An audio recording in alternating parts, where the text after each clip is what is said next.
So I was just enjoying my July 4th weekend when one of my editors made it apparent to me that Hasan Piker attacked me on stream.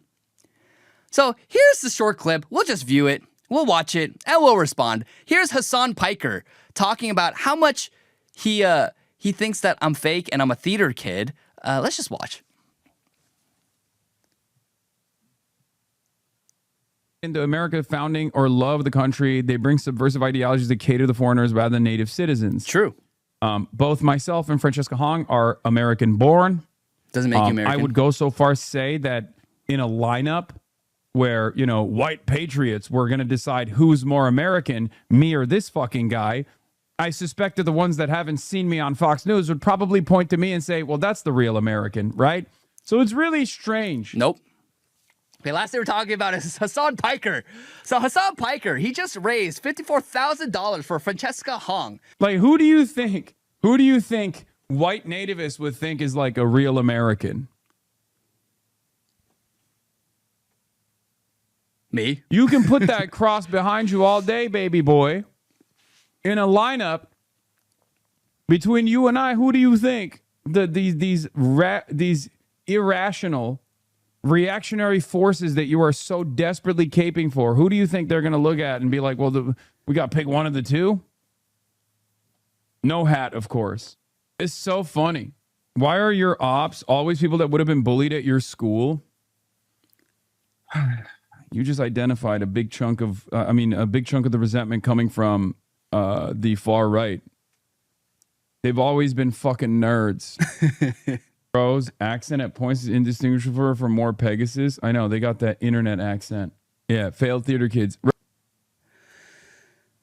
Lots to unpack there. Terrible. It's just such a weak response to what I had to say. He doesn't address anything that I actually say. First of all, calling me a theater kid, calling us right-wingers theater kids, first of all, who's the one posing with a book of Marx saying, hey, can you take a picture of me posing with Karl Marx and the Communist Manifesto on the train? Hey, can you take a picture of me flaunting my my tickets when I'm betting? Can you take a picture of me saying, eat the rich? Performative? Theater kid? Like, you have no original thought, Hasan Piker. That's why you do what you do, because you have no original thought. You only parrot the talking points that are approved and promulgated by our most powerful institutions. Everything that you say is parroted by our elite institutions, our academic institutions, by professors, administrators, by online cultists, by the popular culture. Like, all you say is anything that's safe. Everything that you think is edgy, it's safe. You have no original thought. That's why you can't meme. That's why all of your talking points and insults are borrowed talking points and insults from the right. Theater kid, occupy government, being theater kids, yeah, that's a right-wing talking point. It's that meme, right? The left can't meme. That's our meme as the right. And then the left takes it and says, oh, the right can't meme. Because the left has no original thought. They're NPCs. They're sheep. They're brainwashed sheep that do anything that the culture tells them to do, as long as it's safe and approved. They never say or venture out and do anything that is not approved by the hegemony. And oh, why is your op just everyone who would have been bullied in high school? Really? Here's a picture of you when you're younger. Hasan Piker, you're fat. You're fat. And do you guys remember Hasan's old tweets? He was talking about how much he was bullied in high school. He was bullied endlessly growing up. Look at this. The next year, Hasan's dad moved him to public school, and Piker's questions and the lack of physical fitness attracted bullies. I got him beaten the F out of. Growing up horny in a repressed culture, Piker fantasized about moving to the United States. There's a saying in Turkey that when you go to America, the girl is asked to F, he says. His parents let him go to university, etc., etc. See, he was made fun of for being athletic, overweight, and stinking. Hasan, you were bullied endlessly for being fat, unathletic, unattractive, and stinking, smelling like literal poop. Maybe you and Rosa Farts would get along. It's all projection. Dear viewer, understand this. This is all projection. And while I'm not advocating for bullying, if you know my childhood, and I don't want to speak too much about my childhood, but I was the bully, which is something I repented of as a Christian later on. I felt really bad. There's this one kid, I'll never forget it. I actually felt so bad when this happened. Me and a bunch of other people, we bullied this kid so much that he had to move to a different school. Like, I felt bad. I've been also called to the principal's office because I got into fights. I got trouble in church because I punched a kid. Like, I was the bully. And I, of course, praise God for his grace. And I have repented of that. I am not like that anymore.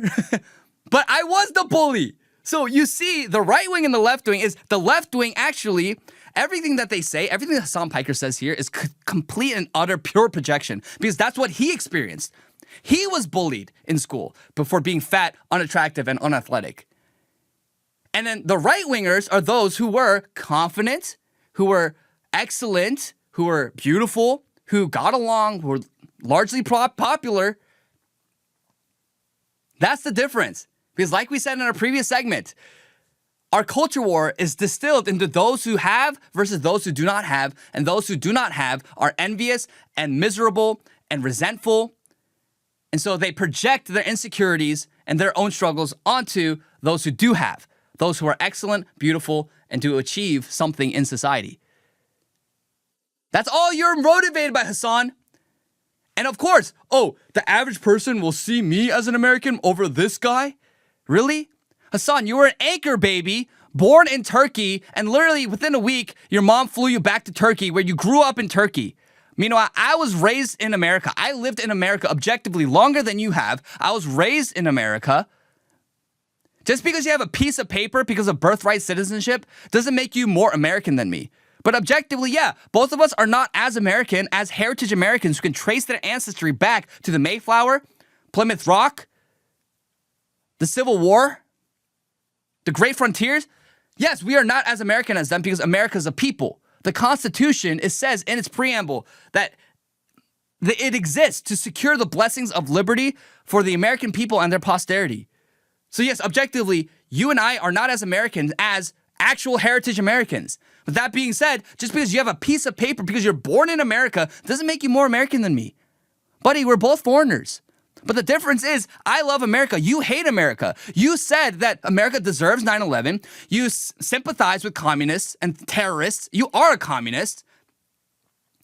You push literally the most degenerate scum onto all of us. You have a dog diaper fetish. You call routinely to kill and murder conservatives and Republicans to your viewers. But you're the darling jewel of the Twitch CEO, so he doesn't do anything about it. You have the backing of Democrat politicians. You have the backing of every single left-wing institution. And you constantly say about how much you hate America. Meanwhile, me, I am but a guest, and I understand that, and I love America, and I want to have America be America. That's the reason why I love America. I love America for its heritage, its traditions, its customs, the inheritance that the founding fathers and the great founding Americans who built America left behind for their posterity and descendants. So we're different. So yes, objectively, the white nativists, the white patriots you complain about, who are just Americans, yes, objectively, they will like me more than you. Why? Because I love America. I'm not trying to change America to be more like something it's not. But you are. You're a Islamo-communist. You're a champagne socialist. You're a LARPing revolutionary who makes millions of dollars LARPing for this cultural revolution, this communist revolution, in the safety of your $1 million mansion with no threat to your life whatsoever. And then whenever you're confronted in public, whenever people ask you for a debate, you block them, you scurry away, you tremble in fear when the Department of Treasury subpoenas you because objectively you were going to countries like China and Cuba and acting as a political operative there. Yeah, you're a traitor. You're a traitor. So Americans will prefer me, an immigrant who loves America and wants to preserve America, versus a outspoken traitor and a foreign operative. That's what you are. So don't come here and tell me that I'm a theater kid and I'm bending over backwards to win the approval of far-right radicals when all I want to do is preserve America as it's traditionally understood before the 60s as a country for Americans, built by Americans for Americans. Meanwhile, you're out here complaining and reminiscing, crying about how traumatized you are when you're younger because you're fat and smelly. You're bullied excessively. So now all you can do to cope with your insecurity and inferiority complex is to roid out with your small head. Roid out, act like you're the Joe Rogan of the left. As you read your Communist Manifesto, but you don't even understand it. And you're too smooth-brained to even understand what I'm trying to say. That's why you blocked me. That's why you cower in fear behind the block. I'm not a troll. I engage in good faith most of the time. And I call out your hypocrisy and your subversive ideologies. And yes, objectively, it doesn't matter if you're paperwork American. There's no magic dart. You being born in America does not make you an American. You must be one descendant of Americans and at the very least assimilating into American culture for generations. You don't magically become an American just because you're born in American soil. Because you're born in America on American soil doesn't make you more of an American than me. I'm a naturalized American citizen. I have the paperwork. Whose paperwork is more legitimate? It's an absurdity.